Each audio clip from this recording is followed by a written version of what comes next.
저는 직장을 다니고 있는 30대 초반의 평범한 남자입니다. 올여름 내내 남들 다 가는 휴가도 못 가고 일만 하고 있었습니다. 제가 다니는 회사의 성수기가 여름이기 때문에 여름엔 휴가를 쓸 수가 없어요. 여름 내내 일하고 저번 주부터 휴가를 가라고 해서 휴가철 다 지났는데 갈 곳도 없더라고요. 친구들도 이미 자기들끼리 휴가 다녀왔고 혼자라도 갈까 했는데 요즘 같은 상황에 집에 붙어 있는 게 낫겠다 싶어서 그냥 포기하고 집에 들어앉아 있었습니다.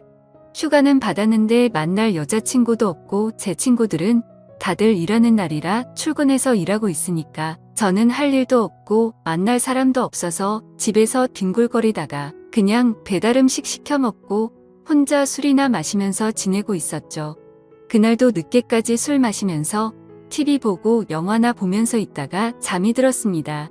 그런데 한참 자고 있었는데 전화가 엄청 울려서 받았더니 젊은 여자 목소리가 들렸어요. 아, 죄송해요. 202호 사는 여잔데 202호 사시는 하얀 소나타 차주 되시죠?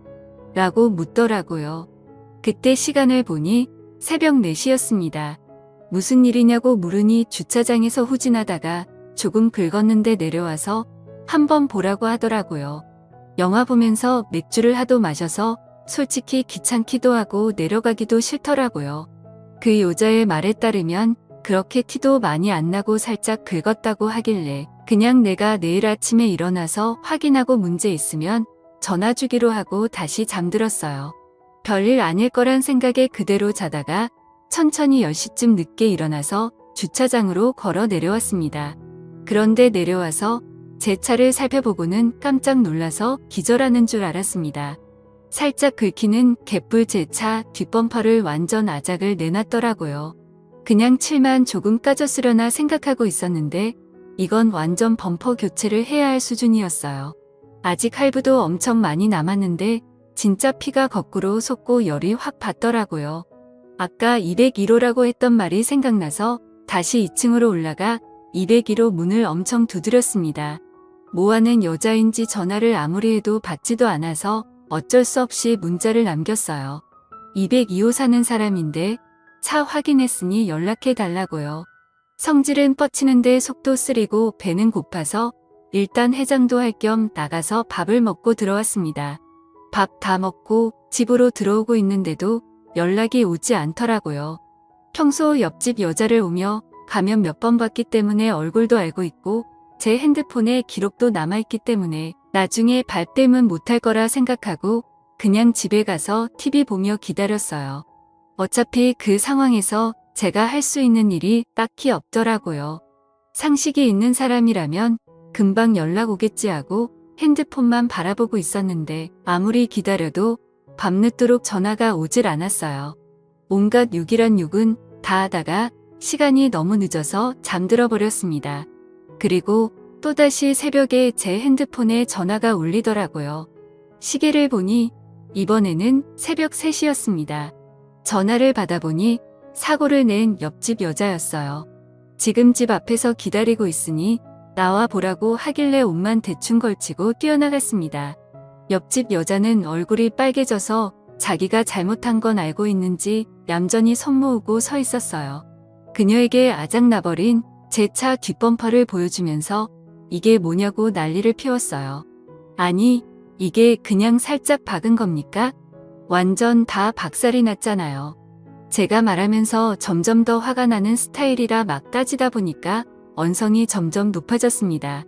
그런데 이 여자도 성질이 보통은 아닌 게 처음엔 죄송하다고 하더니 제가 화를 내기 시작하자 기분이 나쁜 듯 고쳐주면 되죠. 별로 좋은 차도 아니면서 엄청 뭐라고 하시네? 라고 하는 겁니다. 남자 자존심이 있지.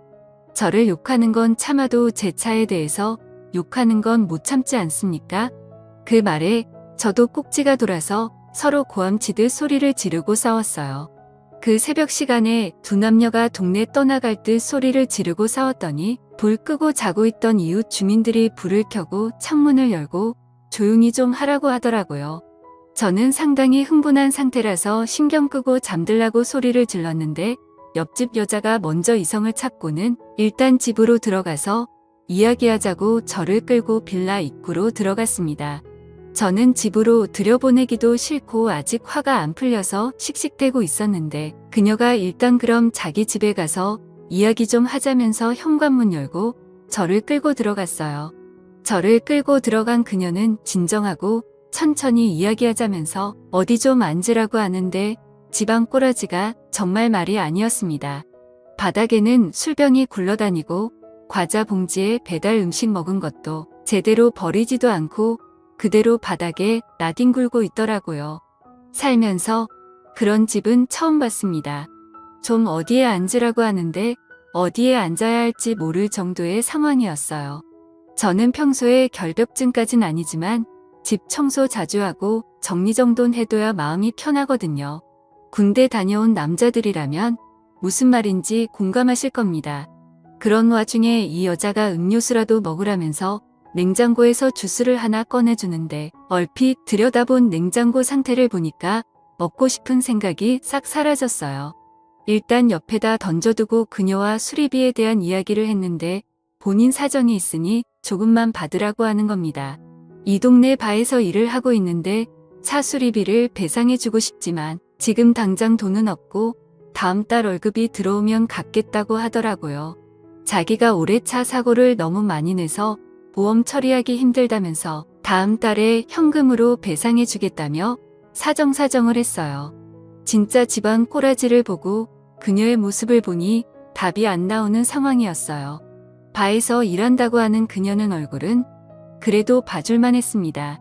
몇 살이냐 물었더니 25살이래요.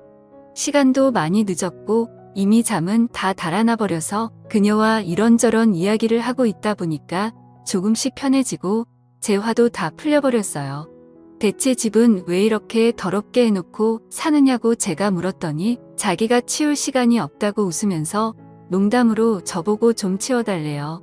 제 성격상 어질러져 있는 꼴을 못 보기 때문에 쓰레기 봉투를 손에 들고 거실을 대충 치우기 시작했습니다.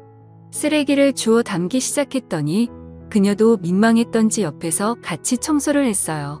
바닥에 굴러다니는 커다란 쓰레기 몇 개를 주웠더니 금방 거실이 깨끗해 보였습니다.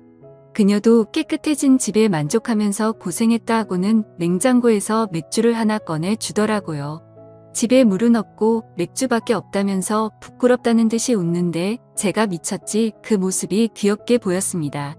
둘이서 새벽 늦은 시간까지 이야기를 하면서 냉장고에 있는 맥주를 다 마셨어요. 피곤하기도 해서 나는 집에 들어가서 자야겠다고 일어나려는데 그녀가 술이 모자라다면서 밖에 나가서 사올 테니 더 마시잡니다. 모처럼 이야기도 통하는 친구를 만나서 너무 기분 좋다면서 저랑 술 친구 하자더군요. 그래서 우리는 편의점에 가서 소주랑 맥주를 더 사다가 한참 더 마셨어요. 그래도 제가 술을 못 마시는 편이 아닌데 그녀와 같은 템포로 술을 마시다 보니 살짝 취기가 올라왔습니다. 역시 바에서 일하는 여자라 그런지 주량이 엄청난 것 같았어요. 저는 술도 더 마시기 힘들었고 편하게 이야기나 더 하고 있었는데 갑자기 여자가 먼저 제 쪽으로 슬금슬금 다가오는 게 느껴졌어요. 이 여자가 나한테 왜 이러나 생각하는 그 순간 여자가 갑자기 제게 다가오면서 차 수리 비용이 너무 부담된다면서 한 번만 봐달라고 하는 겁니다. 오빠, 나 진짜 한 번만 봐주라. 오빠 시키는 건 뭐든지 다 할게. 그녀는 제가 보험 갖고 있을 거 아니냐면서 그 보험으로 수리하고 한 번만 봐달래요. 그때 이 여자가 왜 나를 집까지 데려와서 술을 먹인 건지 눈치챌 수 있었어요. 정색하면서 무슨 말이냐고 절대 안 된다고 했더니 눈웃음 살살 치면서 온갖 애교를 부리는데 그 웃음에 마음이 사르르 녹아버렸어요. 그녀의 애교 때문에 입가에 미소가 살짝 번졌더니 그 모습을 보고는 웃었어. 돈 안 받기로 한 거다. 라는 말과 함께 제게 애교를 부렸습니다. 어떻게 해야 할까 고민했지만 여기서 물러서면 남자도 아니었어요. 결국 술 기운을 빌려서 처음 만난 묘한 여자와 사고를 쳐버리고 말았습니다. 아침에 눈을 떴을 때 간밤에 무슨 일이 일어난 건지 기억이 가물가물했어요. 제가 먼저 일어나고 얼마 지나지 않아서 그녀도 눈을 떴습니다. 오빠 소원 내가 들어줬으니까 돈 안 받을 거지? 진짜 끈질긴 여자였습니다. 그래도 약속은 지켜야 하니까 수리비는 안 받기로 하고 보험 처리했습니다. 앞으로 살다 보면 좋은 일이 많이 생길 것 같은 기분도 들었어요. 그 일을 계기로 그녀와 친해져서 지금은 서로의 집을 자주 왔다 갔다 하게 되었고, 그녀와 저는 서로를 더 알게 되면서 나중에 서로 애인이 생기더라도 이런 관계를 유지하기로 했습니다. 다들 이런 신기한 경험들 꼭 하셨으면 좋겠네요. 감사합니다.